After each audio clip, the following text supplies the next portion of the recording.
Let's try that again. Good morning, everyone. Good morning. Hi. If you would like to please rise in body and or spirit, I would like to welcome you to our opening hymn. This is my song, number 159 in the gray hymnal. And we have a special guest with us this morning, James, behind the ivories back here.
Out of the night that covers me, black as the pit from pole to pole, I thank whatever gods may be for my unconquerable soul. In the fell clutch of circumstance, I have not winced nor cried aloud. Under the bludgeonings of chance, my head is bloody, but unbowed. Beyond this place of wrath and tears looms but the horror of the shade, and yet the menace of the years finds and shall find me unafraid. It matters not how strait the gate, how charged with punishments the scroll. I am the master of my fate. I am the captain of my soul. Good morning. Welcome to Holston Valley Unitarian Universalist Church. I am Bradley, and I'm your service leader for the day. If you are with us on the internet, or if you're with us sitting in the chairs around me, we are one community united in our commitment to each other and our commitment to live out our principles in the world. As we begin today, I want to remind you to silence your cell phones and to be mindful of the variety of interaction levels preferred by the people in our community here, indicated by red, yellow, and green wristbands. Part of our Unitarian Universalist principles requires that we don't just adopt whatever our minister says from the podium, but that we are also engaging in our own separate quests for truth and meaning. We give honor and space to that quest with Soapbox Sunday, a day where members of our congregation are allowed to come to the podium and speak about something important to them. We will be hearing from 4 members today as a church to transform ourselves, our community, and our world by sharing love, pursuing justice, and seeking wonder. We welcome you, old friends and new, young and old. You are an essential part of our celebration today. Whether today is your second or your 999th Sunday with us, we are stronger because of your presence. We are one people of many beliefs, many origins, sexualities, and genders. We are all growing, all learning, all loved. Just as you are welcomed here. Come to this community with all that you are. Your joys and your concerns are welcome here. We share our moments of joys and sorrows with us through using these candle cards, if you are with us in person, or by emailing Reverend Tiffany at minister@hvууc.org with the words candle card in the subject line. Please make sure to indicate whether or not you would like the card to be read aloud in the service, which is still being broadcast publicly on YouTube. I have no cards today, so we will begin. If you want a candle to be lit for yourself, a loved one, or a situation close to your heart, I will invite you to make that request by standing or by raising your hand when loving kindness plays, which will happen in just a moment. Then I will acknowledge each of you with a motion of my hand, and then you can sit down or lower your hand after I acknowledge you. And we light our first candle for you who are not in the building, but are forever in our hearts and minds.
And we light our final candle for all that remains unspoken in our hearts and minds.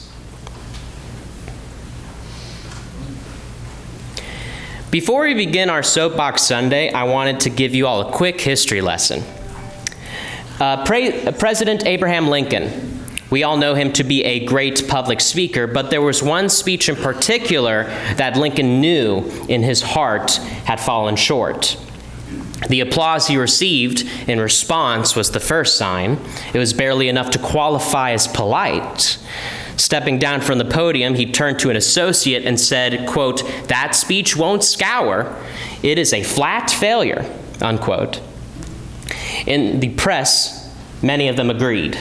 The Chicago Times reported, "The cheek of every American must tingle with shame as he reads the silly, flat, dishwatery utterances of the President of the United States." A newspaper in Harrisburg, Pennsylvania said simply, "We pass over the silly remarks of the President. For the credit of the nation, we are willing that the veil of oblivion be dropped over them." The London Times told its readers anything more dull and commonplace would not be easy to produce. What were the silly remarks made by the president that were nothing more than dull and commonplace? 10 sentences, delivered in less than 3 minutes, that have gone down in history as one of the greatest speeches ever written and memorized and recited by elementary students all over our country. The Gettysburg Address. Why do I tell this story? I tell it to remind those coming up to speak today and those who choose to speak in the future that you may find your remarks not worth remembering. But you might be wrong, and the world may benefit from it. We now begin our Soapbox Sunday with Dottie.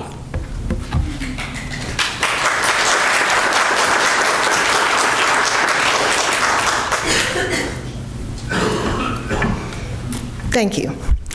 Good morning. I will start by saying I'm a little anxious in sharing my story because there are literally no more than a handful of people that have ever heard this. And I also want to say, I think you can hear it in my voice, I hope it gets stronger. If anybody feels like they need to leave or to take their kids out of the room, I'm good with that. I became sexually active on my 18th birthday. I've been a statistic all my life because I was the last of my friends to become sexually active. Some started at 14. That fall, I went to college, and I never really understood why, but I was placed in a senior dorm. And that was back when there were no co-ed dorms, and they grouped folks in the dorm by the class they were in. So I was the only freshman in a senior dorm, which was a little intimidating, but also turned out to be a blessing. Because what I found in that dorm were lots of mothers to me and sisters to me. It was probably October or November of that year when I thought perhaps I should look into getting on the birth control pill. And what I discovered is at that time the birth control pill was only prescribed for married women. Who did not know that? Yeah. So when you hear Clarence Thomas say something about birth control, I want you to remember that it was only prescribed for married women. I knew there were a lot of my mother and sister friends in the dorm who were on birth control, so I talked to them about it, and they said, there is nobody on this campus that is going to prescribe the pill. And I said, well, what do I do? And also in my town was an historically black A&M university, and there was a gynecologist there that did prescribe the pill. That's where everybody went. So I also made an appointment, and this was my first pap smear, my first gynecological appointment ever. So I went, and after the little procedure, he said, I am not going to be able to prescribe the pill for you. And I said, why is that? And he said, because you're pregnant.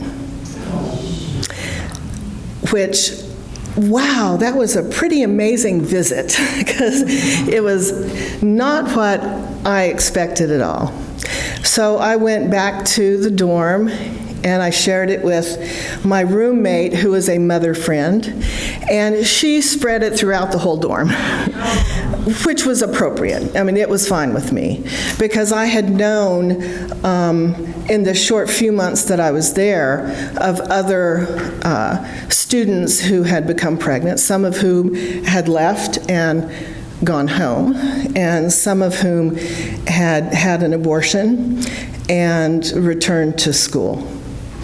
So I was kind of at my wit's end, because abortion was only legal in, I believe, 2 states at that time. One of them being New York, which was the state that was closest to me. So I had several of my mother-sister friends come up to me and say, there's someone that you need to go talk to. And this man is going to give you really good spiritual assistance. I had never really had any spiritual assistance, so I wasn't really sure what they were talking about. And it was a Catholic priest, and I was not Catholic. So after nagging me for a couple of days, we all made an appointment for me to go see the priest on campus, which I did. I was there for about an hour, and he was just a wonderful man and said all the right things to help me feel less anxious about what I was going through and what was going to happen. And while we were talking, he was taking notes of everything that we talked about, and he handed me this piece of paper as I left and thanked him. And at the top of the paper was some good spiritual readings for me. At the bottom of this paper was the name of a woman, a clinic, an address, and a phone number. The women's clinic in New York City that did abortions. Do you understand the significance of this Catholic priest doing that? I was absolutely blown over. And when I got back to the dorm, the ones that had encouraged me to go, I said, well, why didn't you say anything? And they said, we will never share what this man has helped so many of us with. So then the next thing that happened, for me, a student with no money, is trying to figure out how to get there.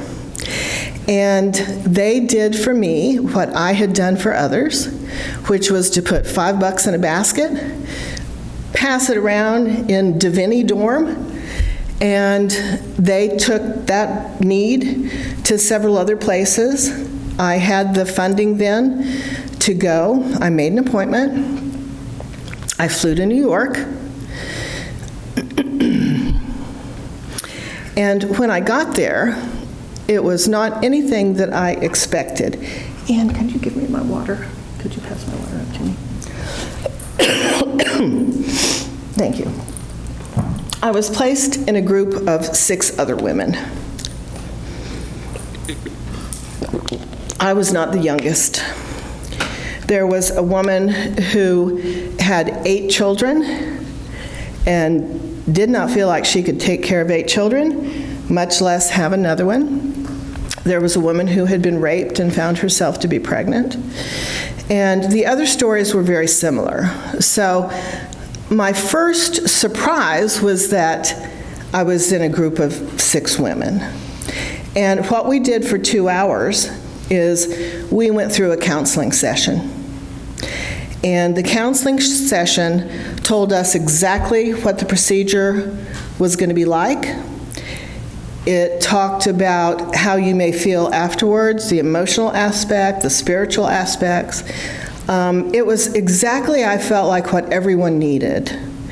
And out of those 6, there was one person who left. The other 5 of us completed the abortion, the reason that we were there. And on my way out the door, I got a prescription for birth control. Because in New York, you could do that. Other places in the country, you could not. I knew I was not remotely ready to raise a child. I felt like I had so much that I wanted to do, and a child just did not fit into that. 10 years later, I knew I wanted a child, and I had my first son, and 4 years later had my other son. So what I want to say is that we are in a very scary time. The other thing I'll say is I have never made a mistake in my life, to my knowledge, that I haven't learned from. So I was on that birth control pill for 10 years. There wasn't a moment that I forgot to take it, like some people tell me they do. I don't get that. But we're in a very scary time. You know, as I shared with you, I had to go off campus to find a doctor. I couldn't be prescribed that medication because it was only prescribed to married women, and abortion was only legal in 2 states. I fear that's where we're going back to. And if anybody has any questions afterwards, I'll be happy to share with you. Thank you.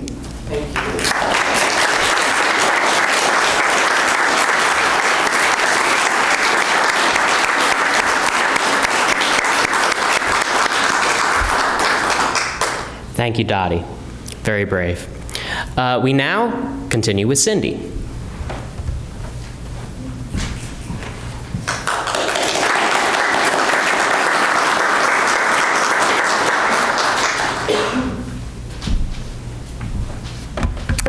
So I'm delivering this off of my phone, which is actually part of my message unintentionally today. And Dottie made part of my message for me also. So thank you, Dottie. Put your oxygen mask on first. It's standard pre-flight instructions now, and a pretty common metaphor. And it seems obvious and selfish, because I want to save my kids. I want to save my spouse. I want to save my friends, which is probably why it is standard pre-flight instructions. So following the instructions can be hard, and what I just can't manage, and what if I just can't manage to put my oxygen mask on myself right now? We all have experienced hard times.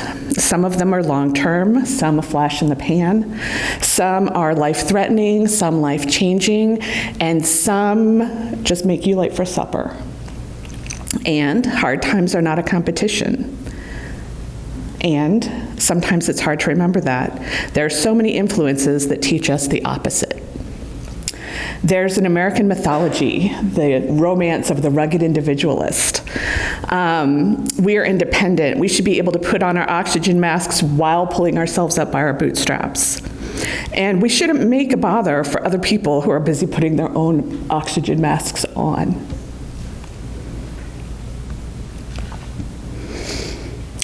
There's past trauma, learning that we have to take care of ourselves because we can't rely on other people to help us.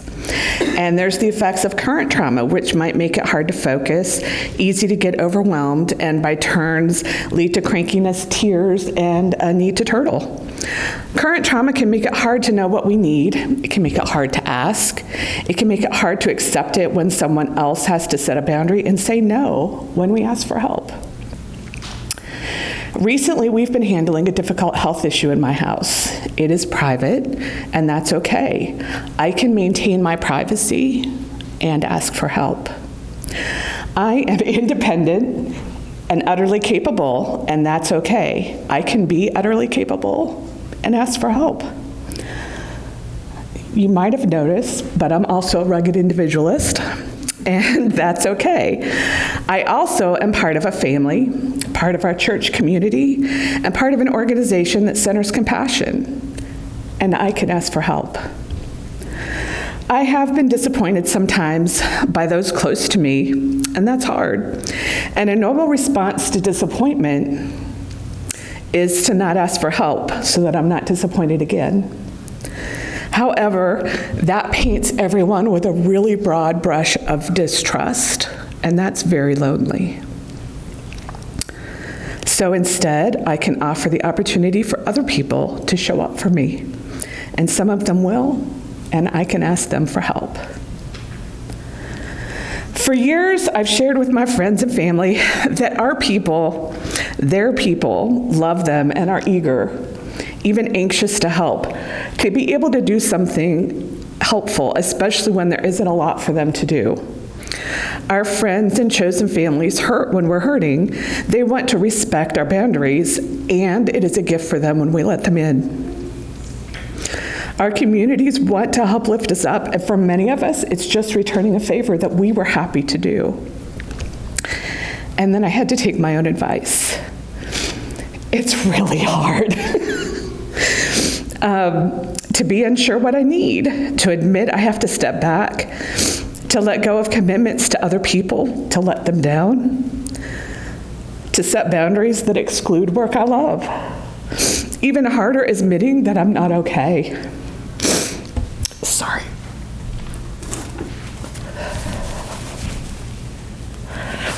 I like to stay on top of things. I thrive on being able to jump into the breach, and creative problem solving is my jam. And when I can't stay on top of things, when I can't jump into the breach or solve problems right now, I feel vulnerable. I'm admitting I'm less present for my friends, less effective at work, and less able to engage.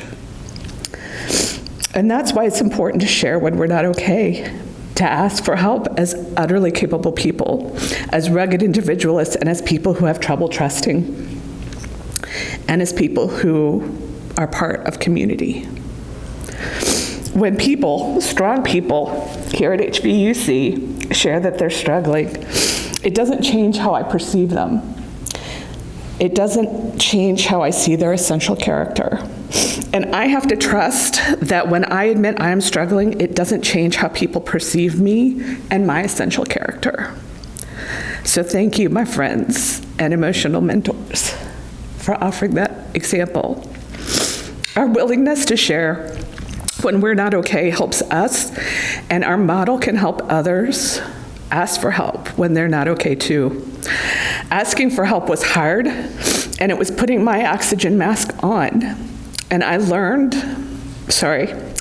into the belief that the person sitting next to me would help me put my mask on if I could manage it, and it worked.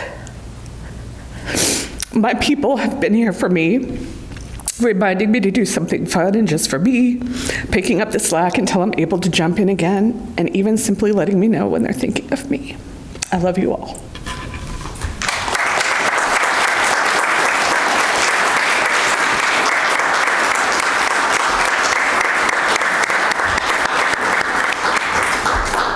Thank you, Cindy. We now continue with Jody.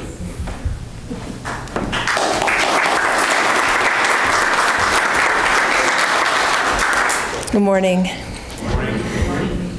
Eleanor Roosevelt gave us that trite phrase, with freedom comes responsibility. Freedom is the fun word in the phrase, and responsibility is the buzzkill. Freedom is the word that resonates as a core value of the US of A, but responsibility, what do you mean by that? Freedom of speech has been on my mind. The right to shout our beliefs from the mountaintops, to head for the streets, to write our op-eds, and of course to post our soulful words on social media. But I have left my mountaintop some time ago, dispirited by what seems impotent freedom. My voice clear, passionate, articulate even. My voice bouncing and echoing into a vast chasm that divided America. My voice supported, harmonized by other voices I could hear equally compelling and equally true and so comforting, but also that chorus bouncing and echoing into that same vast chasm that divided America. With the freedom to write, to post, to march, to shout what now is our responsibility, not just to shout, but to do. I look around and I see a lot of responsible doing that is being done, the big acts of raising awareness, raising money, raising people up, attending elections, supporting elections, becoming the elected. These are good and responsible acts we should do.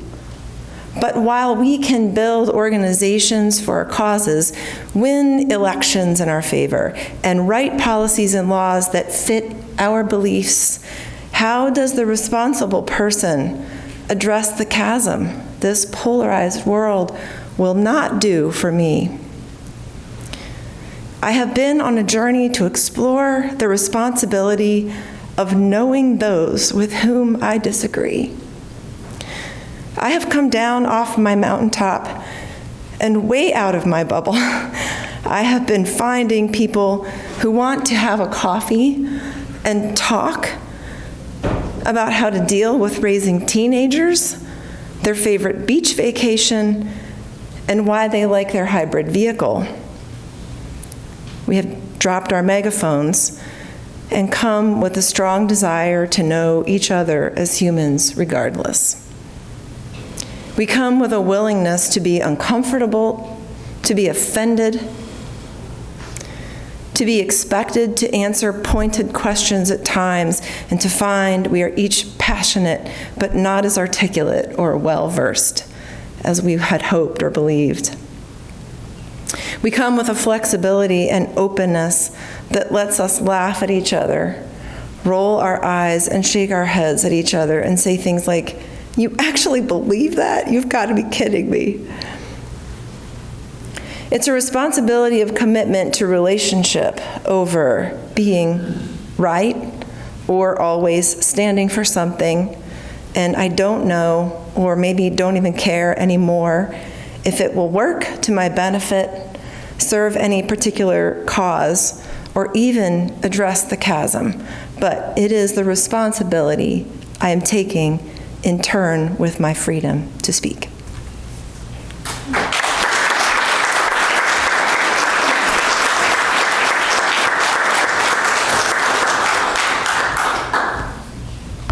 Thank you, Jody. Playing the part of Rosemary will be Bradley. She's not here. She's taking care of Brian, and so I am speaking on her behalf. I'm noticing trends among all our speakers, and Rosemary's sticking in that same groove. The first Sunday in August, the Hospitality Covenant group will host a service about radical hospitality. I will learn about that next month, but it made me wonder if there is such a thing as radical receiving. So many of us grew up conditioned to be independent, to value the trait of independence above most others. American culture shouts at us that it is a personal weakness to need help. It is shameful to ask for or accept help. With so many people having so much on their plates nowadays, our inner voices say things like, "I don't want to be a taker," or "Who am I to accept help when there are so many others who need more?" Or this little gem, "I don't want to be a bother." Sometimes, in our deepest heart, we don't feel we deserve it. Many of us have seen this play out with people we know. For instance, years ago, a friend of mine was diagnosed with advanced cancer, with a family to care for, but with no family support for her own needs. For so long, she insisted, "Thank you, I can do it. I don't need help." When we see this situation, we feel so powerless to help, don't we? We feel powerless to do something real. We want to say through our actions, "I see you. You are worthy." So when we see a need we can meet, our heart sinks when we hear, "Oh, I'm fine. I don't need anything. I can manage." I begged this friend to give herself permission to accept some help, like groceries or meals, rides to treatment, or hanging out during treatment. I told her that allowing us to help was a gift to her friends. I wasn't the only one with this message. She did finally accept some help. For her, I do think it was an act of radical receiving. I'd been on the receiving end of generous help in the past. It felt okay for me to accept those offers on behalf of others in our home who needed help. With Brian's recent heart surgery and people wanting to help him and me, it felt different. I felt, heck, it isn't me getting cut into. Of course I can handle the household needs, appointments, post-op care, and meals, and work. Why would I bother anyone? Several amazing friends and caring team members gave me the same talk I gave that friend long ago. So now is the time for me to show some grace and accept the help of a 3-week meal train. I am practicing radical receiving. I am so grateful and humbled. On a few really hard days last week, the delivery food is what got me through the day. The deliveries and what they meant were an emotional life fest. Yes, the food has nourished us and given me time to rest, but it was the emotional lift that I just wasn't expecting that really shocked me. So my soapbox message is this. In your time of need, please don't hesitate to practice radical receiving. You are worthy. Thank you, Rosemary.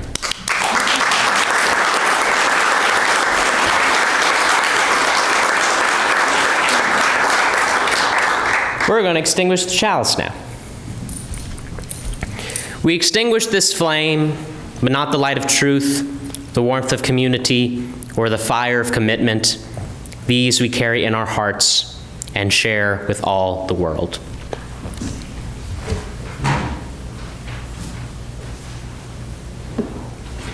We thank you for being with us today. You can learn more about the many opportunities for fellowship, justice work, and working together by visiting our website, hvuuc.org, and checking out our news and events section. Announcements. If you don't mind volunteering for childcare every once in a while, we would appreciate that.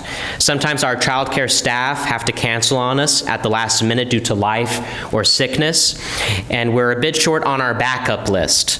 We'd love a long list, so we have a variety of people to contact.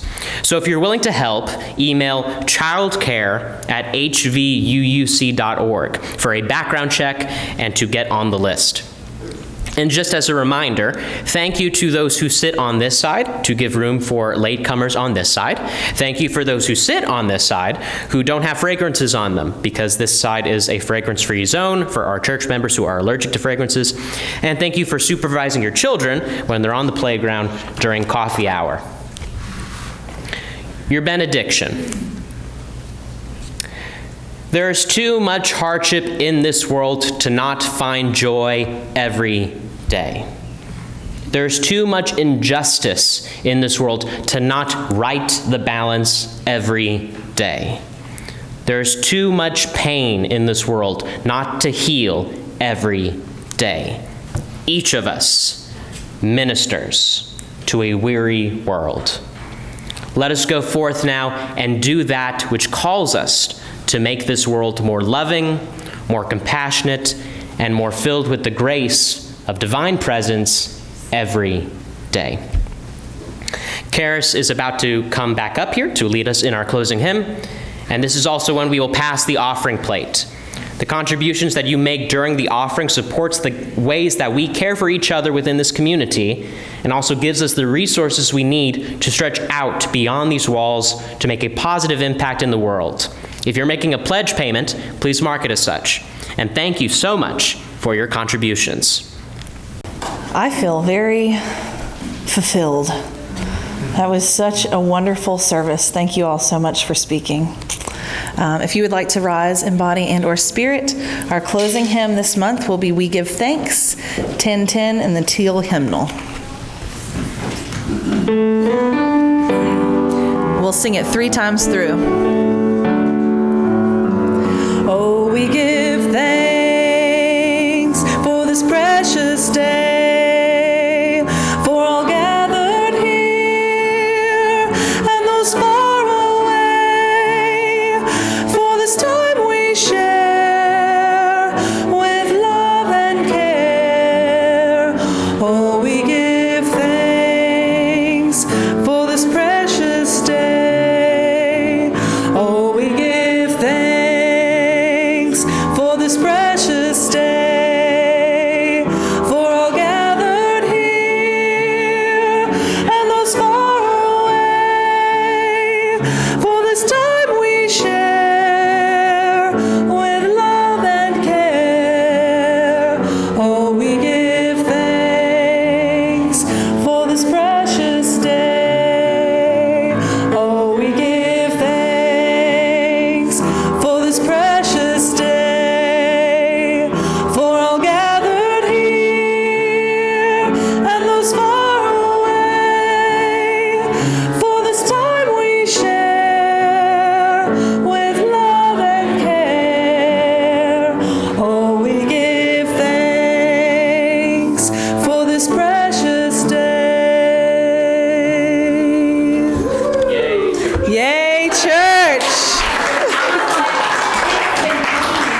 please have one more round of applause for our guest pianist, James, today?